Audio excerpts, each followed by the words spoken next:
Merhaba. Merhaba. Merhaba Ece, nasılsın? How are you? I'm fine. How are you? I'm fine as well, thank you. Thank you so much for your time, Ece. Thank you for having me. You look far better than the last time I saw you, by the way. Thank I you, don't thank know you. what happened in between, but you look much better. Thank you so much, thank Completely you. different. I quit politics, maybe that's the reason.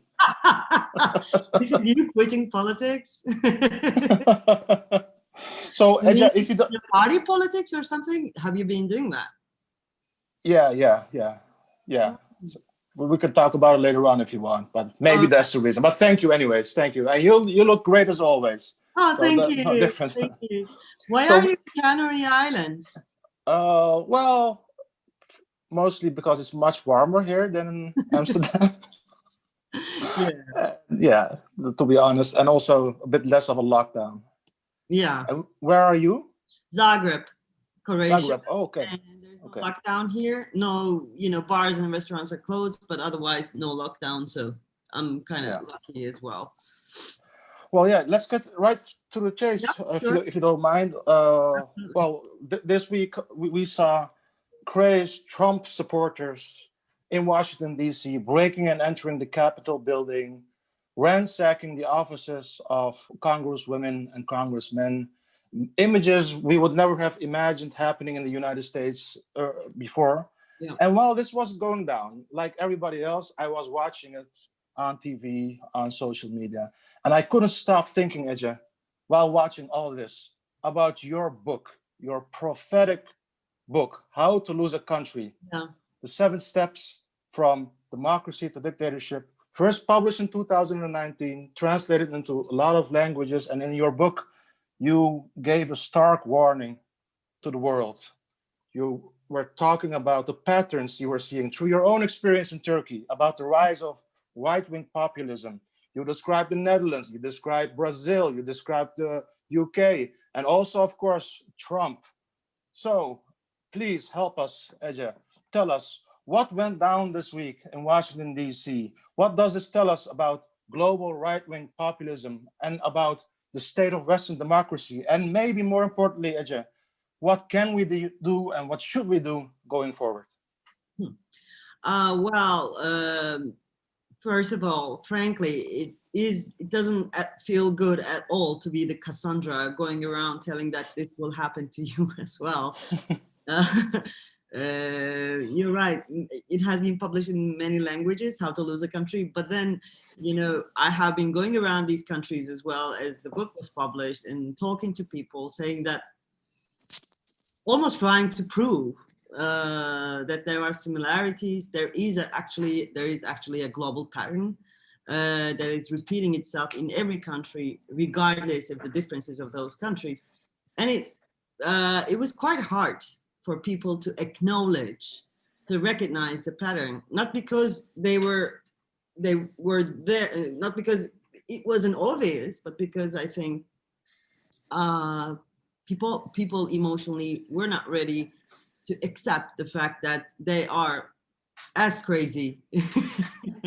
Their country is as crazy as Turkey.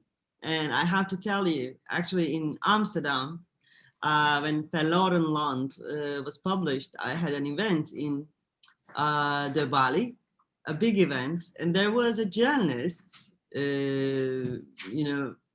of all people, who told me Turkey is a Muslim country, but we are Christians. Oh, yeah. Oh, cool. This cannot happen here.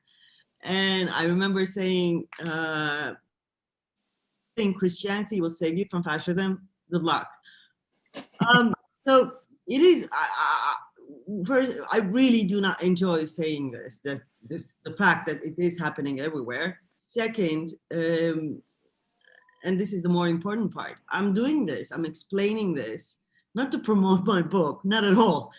It is just, I feel like I have to tell people that we need a global solidarity to overcome this crisis of capitalism, this crisis of democracy. That's why I'm constantly talking about this. The book is published in the United States as well. and I went there to say the same things, and I heard the same exceptionalism there in the United States. I think the most, the two countries where the exceptionalism is strongest are Britain and United States, which are in deep shit at the moment, unfortunately. And I am feeling no Schadenfreude, I have to tell that as well. I am Well, yeah. actually feeling quite sad for two reasons. One, because I know that there are people like me in every country that we are talking about today. And I know what they feel. They feel like they're losing their country. Even though they're living in their country, they feel like exiles. And the second thing is, I know that what happens in the United States or in other Western European countries or European countries or other countries as well will have a domino effect in our countries as well. I am pretty sure that several right-wing populist leaders, authoritarian leaders, will be encouraged, will be emboldened by Trump's move, because now it is doable. Wow. You know, it is doable to shamelessly reject the result of a democratic election. So it is there. You know, people are making jokes about this on social media. You know the jokes. I mean, like, oh, I've made them as well. I admit I've made them as well. Exactly. I'm like, I feel like doing them as well. But on the other side of my mind, I know that there are people crying while watching these things, and they are also terrified. And I know how helpless they can feel, because we felt it in Turkey as well. Turkey was not as crazy as it is today. Anyway, so what happened in the United States is terrifying on several levels, but it wasn't unexpected. Including me, several people have written right after the election that Trump might be rejecting the result, and we were discussing what he can do. I mean, like, what he can try. To be honest, I wasn't expecting him to depend on streets, on the masses, but obviously he did. The event itself, the incident itself, is not horrifying. What is horrifying, the fact that people walked to the Capitol Hill, they invaded the Capitol Hill, there was an insurrection and so on. This is not the horrifying part. I think the horrifying part happens in the silent rooms, closed rooms in between those people who decided to keep silent for quite a while, actually. I have written this after a couple of days after the election in the United States. I told that Americans have to pay attention to those appointments that have been done right before the election and right after the election, in Pentagon especially, or in the lower levels of public office. We've seen that. You mean the his relatives, the sycophantic allies like Mike Pence and others, loyal, right? Loyal subjects. I gotta say, he was making these appointments, and I think American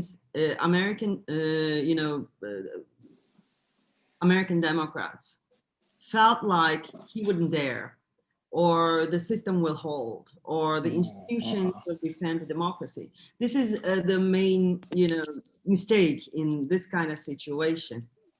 So sorry to interrupt you, but this is one of the main things you are warning about, because you went through the same thing in Turkey like 20 years ago, right? Is that correct? Yeah, exactly. There is this feeling, in societies, in Western societies, that this could not happen. And while saying that they are depending on certain things. One, there are consensuses in a democracy. There are strong consensuses in our society. One. Second, our institutions will function properly, and they will repel such dangers that would be threatening democracies. These two assumptions are completely wrong. unfortunately. And Wow. we are seeing this happening. And have they always been wrong, or are they wrong because of certain developments in this 21st century global society, or are those assumptions always wrong to start with? Two reasons. Two main reasons I can talk about. One, neoliberalism wrecked our understanding of democracy. What we are going through, what we are living in, what we are living in are so-called democracies, but they are actually we only of democracies now. This is one of the reasons. I think the world compromised the main contract of democracy for the benefit of capitalism. Because when there is no social justice, when there is no equality, we in fact cannot mention of a proper democracy. This is why our institutions are corrupt, why our institutions have been weakened for several decades. But the second important aspect of this whole insanity is that we are experiencing a new communication sphere. We are operating in a new communication sphere more correctly. The truth is no more.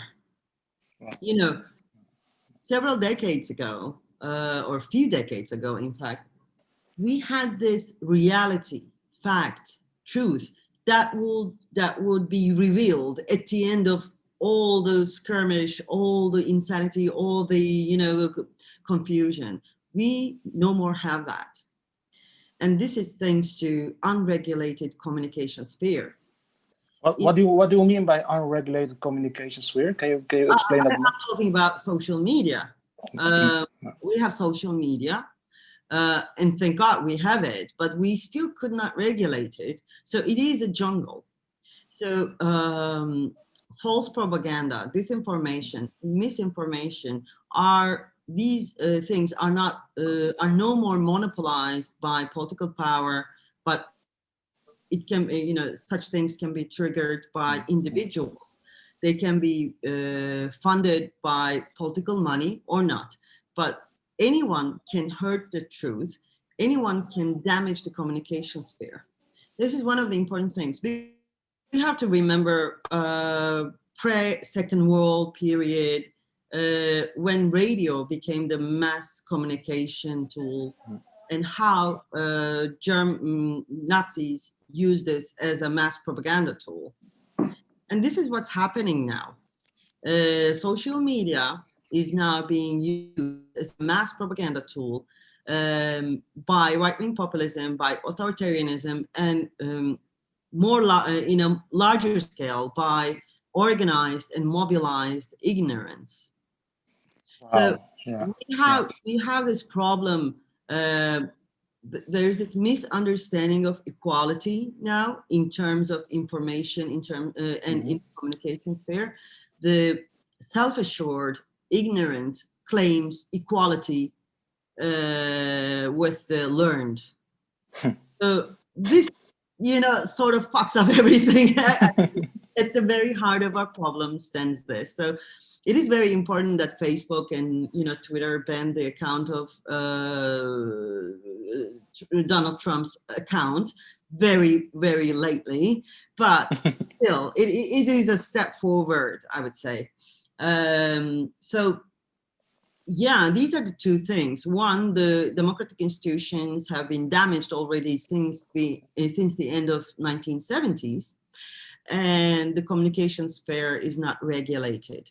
And you see, when it's not regulated, it doesn't run, we depend on our moral values when there is no legal regulation.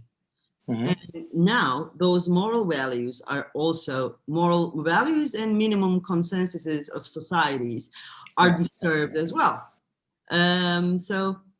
Well, that's a great way of putting it, because that's the one thing that I'm baffled about. Maybe you can help us, the viewers, getting around this, because one of the main things coming back in your book, in your articles, in your prophetic articles, is also the term dignity, because as you just said, when neoliberalism erases not only equality but also truth, if I'm not mistaken, your argument is those who are the biggest victims of this process, they lose dignity, and then they are very, very much apt to following right-wing populism, populists who will bring them to the edge of disaster without them knowing it. Is that a good summary of your warning?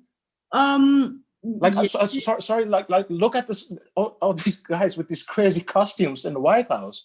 And they yeah. mean it. They mean it. They're crazy, but they mean it. And there's something like, yeah, is that a call for dignity? The anger, the hate for media, the hate for democracy. They just want a dictatorship, Actually, right? I make a distinction between two words which sound quite similar, unfortunately: dignity and pride.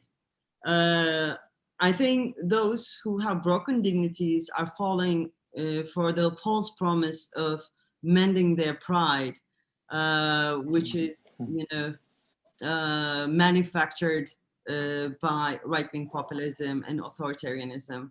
Our dignities are broken. And this is like a cross social class situation.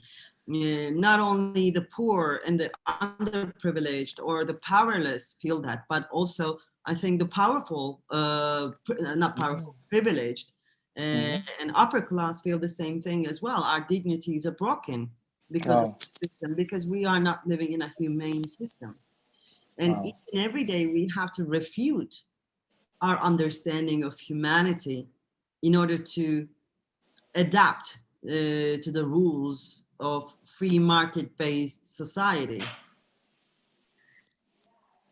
What strikes me is actually, you know, we're living in this hypocrisy. We are teaching our kids in kindergarten and elementary school not to leave anyone behind, help your friend, solidarity, helping each other, friendship, and so on. All these nice values. And suddenly, when you're 18, after you're 18, you have to adapt to this world where the rules are the opposite. So Yeah, this is that's what true. breaks our dignity all over the world. And people are angry for several reasons, social injustice, climate, the things we don't understand are accumulating endlessly. The difference between education levels and so on. But that anger is unfortunately organized and mobilized by authoritarian leaders. Yeah. And why isn't let's call it progressive politics willing or capable, I don't know which one it is, to mobilize this anger which has a base in truth, as you say? Why aren't we, I'm just going to say we now, we on the civilized progressive left wing or whatever you want to call it, why aren't we able or willing to do this? Why is Trump so easily able to do this, or Erdogan or whoever? Why not we? We shouldn't equalize those guys who have all the power in the world, all the money, and Yeah, poor us. you're not a billionaire, are you? Me Sorry, neither. No, sorry. you're not a billionaire, right? Like Trump. It's No. not only about being a billionaire. Yeah. Left, the progressives have been ousted from politics, from economy, from mainstream intellectual environment, from mainstream media since almost more than 40 years now. Wow. Starting from if you count it from beginning of the Cold War, it's even more. So after decades of having a good beat, having a good slap on the face constantly, I wouldn't expect too much from those guys who are, who are surviving, so to speak. And on the other hand, we have to see we are prone to seeing the terrifying and the horrifying facts, but also there is the fact that, there is Trump, maybe, with all the big money behind him, with, although they are not making it very obvious, but there are several very big institutions behind him, and organizations, not institutions maybe, but organizations behind him. And there's Bernie Sanders. Without a dime, he managed to mobilize the new generation, despite all the odds, against all odds.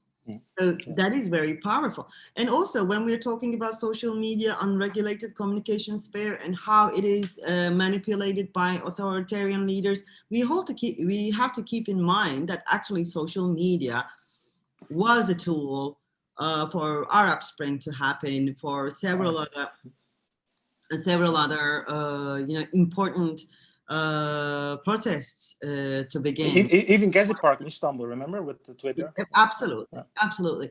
So actually, it was us in that terms. It was us who used it first, and then they said, "Oh yeah, that's actually a good idea." Yeah, you're right. I haven't thought about it before. Yeah. Political use of social media was completely progressive all around the world, and then they built their troll farms and QAnon and whatever, all of those. Oh, that's a very interesting take. I think you're absolutely right. I haven't thought about this before. History is forgotten quickly, obviously. You just mentioned Bernie Sanders, who, you said he was able to, gain a lot of popular support without any corporate funding at all, which used to be unthinkable in political theory, in the US especially, but he almost managed. Yep. So going forward, if you were like the main advisor of President Biden and Vice President Kamala Harris from January 20th on, Ece Temelkuran is going to be the main brain behind the Biden-Harris government. What would be the main advice you would give them to prevent things like this happening for years in the future? What would you tell them? Don't do this anymore, or you should do this. What are they not seeing, or haven't they been seeing until now? There are amazing, brilliant, perfect people in the United States. There are people writing for New Yorker, writing for, Jacobin, and, there are amazing people in the United States, and they know what's happening, and they know what might happen, and they actually know how to stop it. And there are a lot of people in Black Lives Matter who would say the right things to Biden. I hope Kamala Harris and Biden would listen to them. Something Biden said was pretty forward. I was actually quite surprised when he said this has something to do with racism. That is a big thing in the United States, knowing a bit, the political environment there. It is huge. I think, what stands at the center of social injustice in the United States is racism against Black people, especially. So if they dare, let's say, to, put a light on that, turn the light to that area where their memory prefers to keep in the shadows, I think that might change something in the United States. Also, United States has, especially the intellectual environment, mainstream intellectual environment, passed through the stages that very fast that we in Turkey passed in 10 years. They started first with the dialogue. Let's understand them. Let's have a dialogue with the Trump, supporters. And then it was like, oh, there's something more here. It is more serious than we thought. They took it as a joke for quite a long time, actually, as we did in Turkey for quite a bit. And they thought that the institutions, this new political movement will ask for approval from the establishment, which was the main mistake. Wow, yeah. If I hope I'm not right, but Trump has a potential to create a parallel political reality outside the establishment, which will, in the eyes of the Trump supporters, make Biden's presidency illegitimate. Yeah. Some sort of shadow government or something like this, you mean? Not even a government. It doesn't even have to be that organized. It's just, the shallow attacks can cause real damage when institutions are not intact. And I think one of the things, actually, I would say to Biden personally, that those days are gone, Joe. Wow. Those days are gone on several levels, like United States being holding the high moral ground in terms of, although, not deserving, but still, they had this, self-belief. American exceptionalism is finished. Yeah. And, let's talk about neoliberalism. Let's talk about taxes. Let's talk about the wealth tax. Those would be the things that I would love the American intellectuals gather around Biden and keep nagging him about the social justice. That would be the first thing, actually, racism and social justice. Sorry, I would be talking about, and I hope. I am sure there are American intellectuals and, commentators, whatever, politicians who are talking about this. People staying in touch with the grassroots and hearing their arguments more than maybe the corporate America, which have been dominating for 40, 50 years, as you just explained. That is the thing. I mean, right? Imagine this. When I'm talking about unregulated communication sphere, it sounds like not so important, maybe not so dangerous.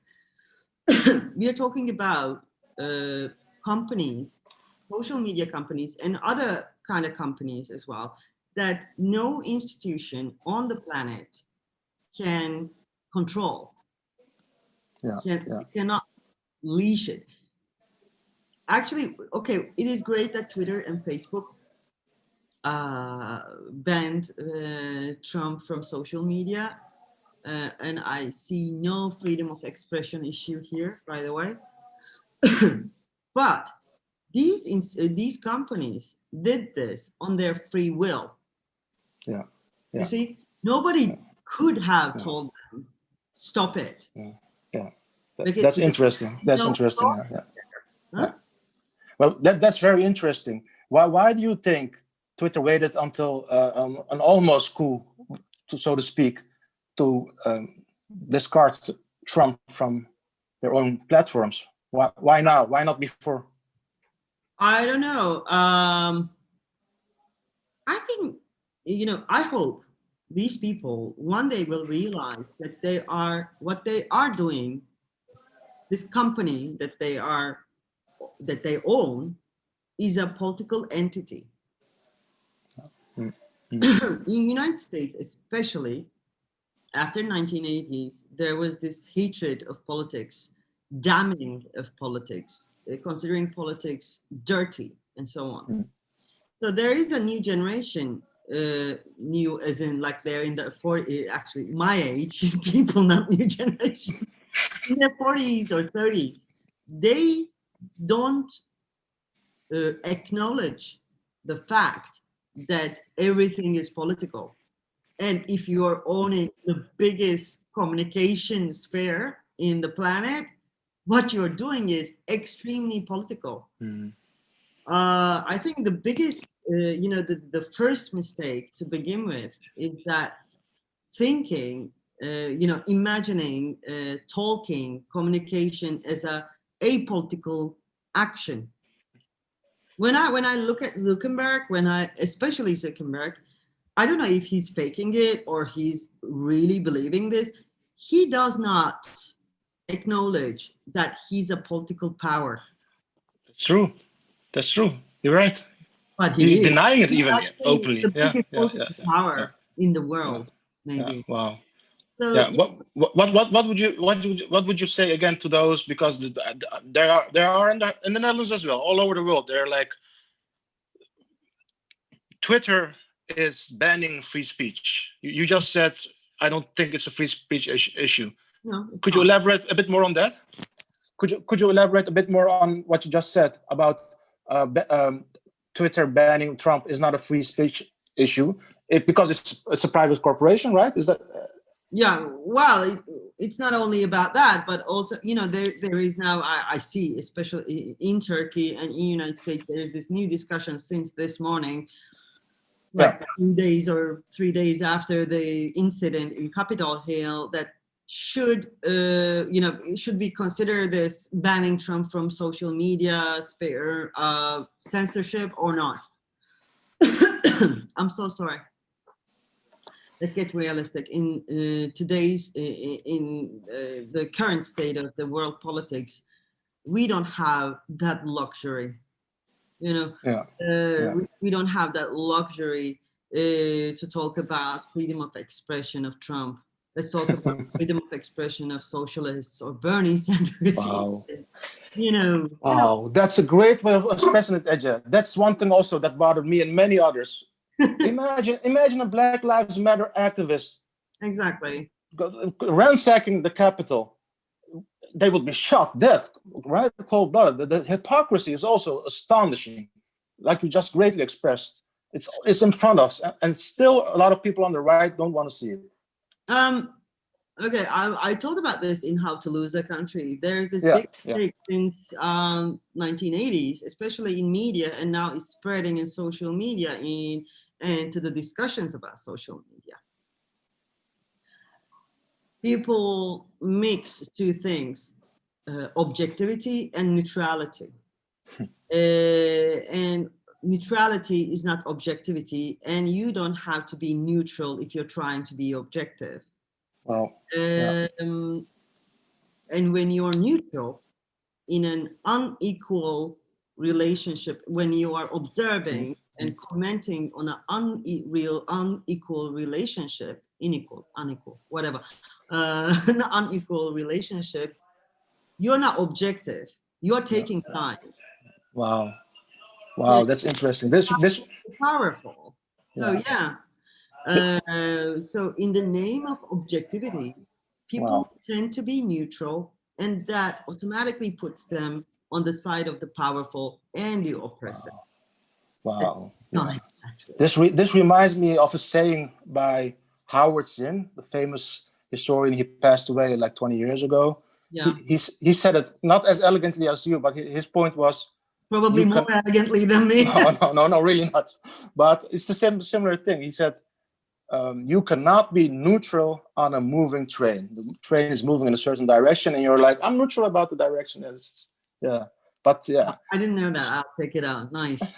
Exactly. And you cannot pretend that you are not political when you're talking about politics, when you are providing the communication sphere for politics. That's something you describe brilliantly as well in your work. And I see it because I'm Dutch also. I have Turkish roots in the Netherlands. The Wilders or the other one, their supporters. The same thing with the Erdogan supporters and the Trump supporters. It's like they're twins. They're always like, well, you should be neutral. You should be objective when you criticize them as a journalist. You should, if you're not pandering to them, if you're not being loyal to them as media, you're not objective. That's their entire discourse, and they believe this. They're willing to kill and maim journalists. You've been one of the victims personally. I mean, come on. And to round off, I have one more question for you. I'm going to be honest with you, Ece. Especially when I saw what happened this week in Washington.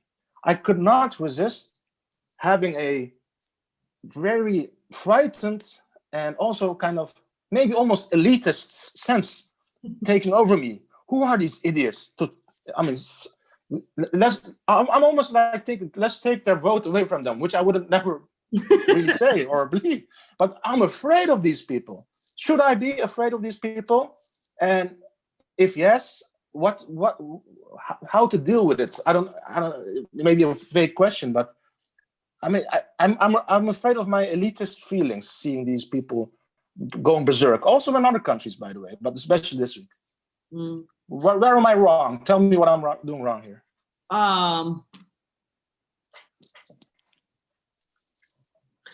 Well, okay, this is not, no, for several reasons. I am trying to decide when, answering this question, shall I talk about the individual situation in this, regarding this incident, or shall I talk about the ideas? I think I'll do both.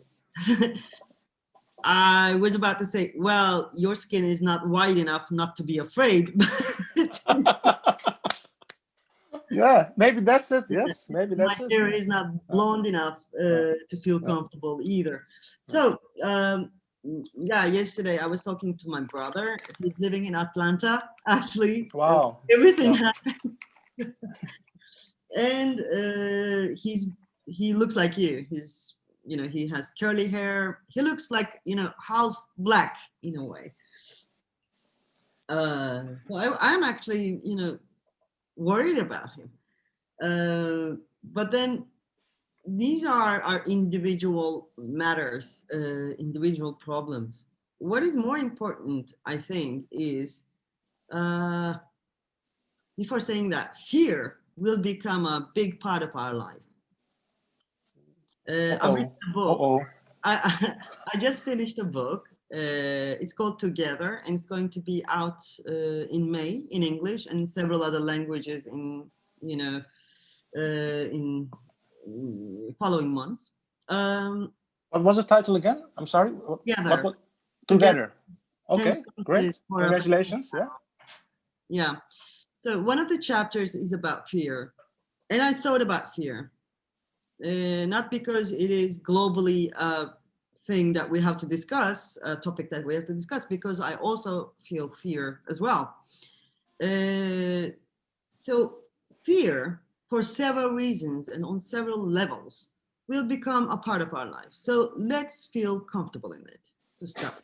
Well, how, Ece? How? Help me. No, seriously, because when you see the true size of your fear, in the in the global events, it becomes smaller and smaller. It becomes manageable, and we shouldn't alienate fear. We shouldn't run away from it, because if you try to run away from it, you end up knitting this.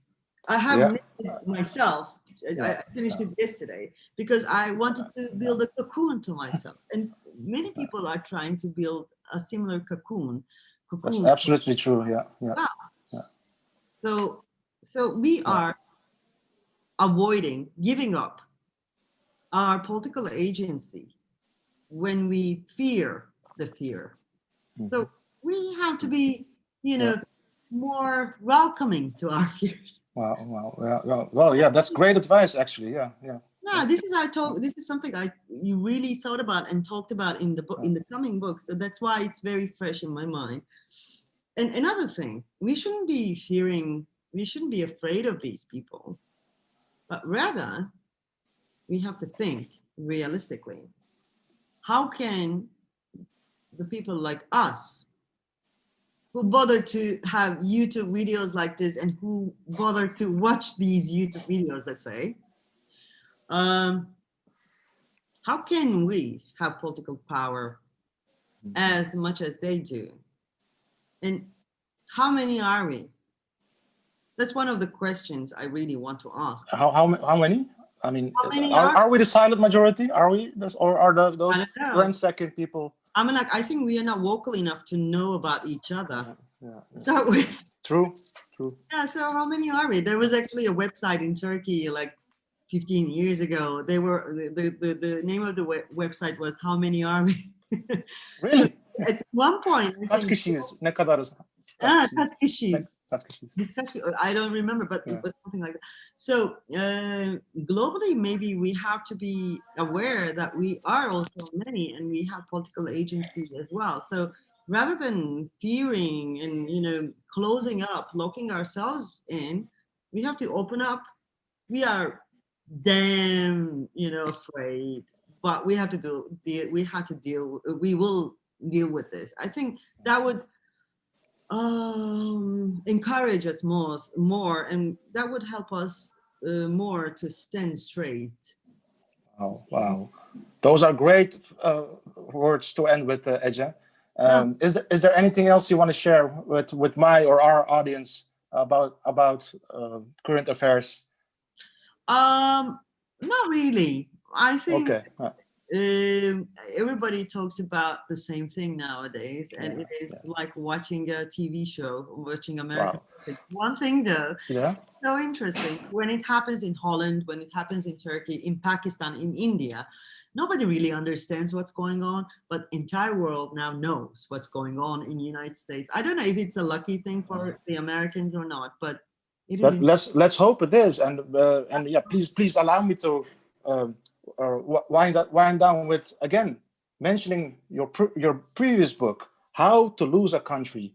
I mean, when we talk about prophecies and prophets in history, this should be the thing they have done. It's amazing, and your warnings, even the 7 steps, step by step, are coming into fruition.